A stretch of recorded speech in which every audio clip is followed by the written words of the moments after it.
Hi everybody, this is Tom Callaghan from Cybersecurity. Today I'm going to talk about estimating the cost of cyber incidents and the use of a model called a loss chain.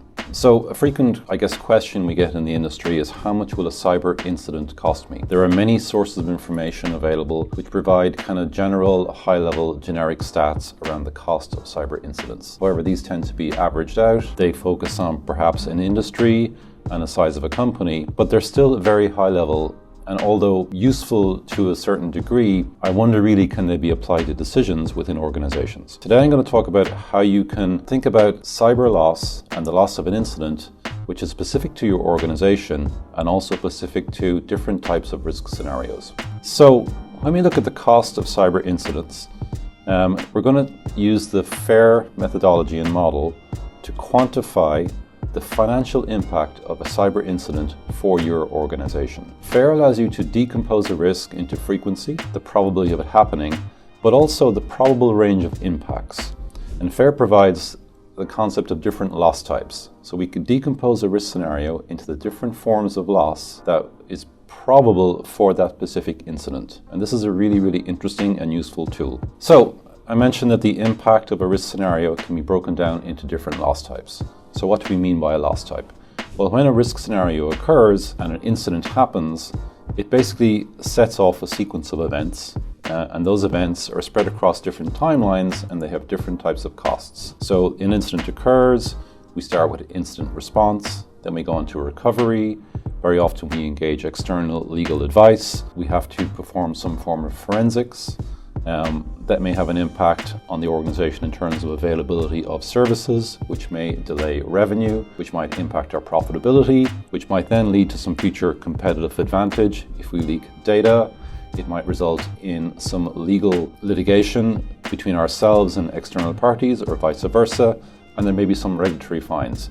All these are examples of different loss types.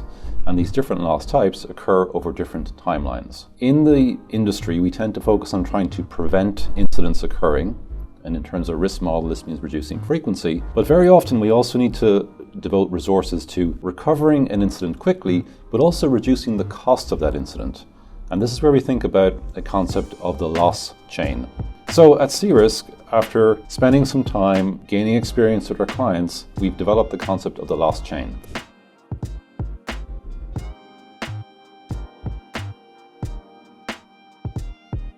The loss chain is something which is complementary and comes from the use of the FAIR loss type model.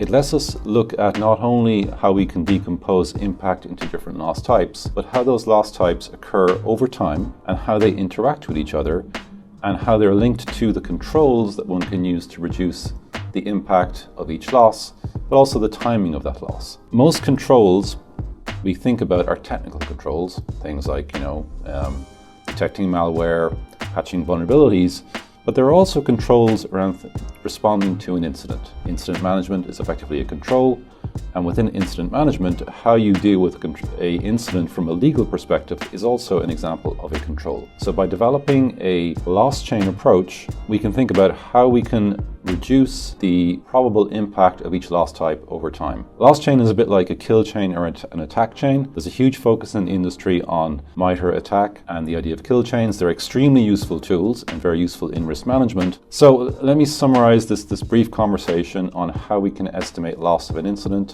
and the concept of the loss chain. A loss chain is a tool which lets you break down the impact of a cyber incident in terms of different forms of loss and how those forms of loss will happen over time, which then lets you think about how to reduce those forms of loss and helps to improve the resilience of your organization.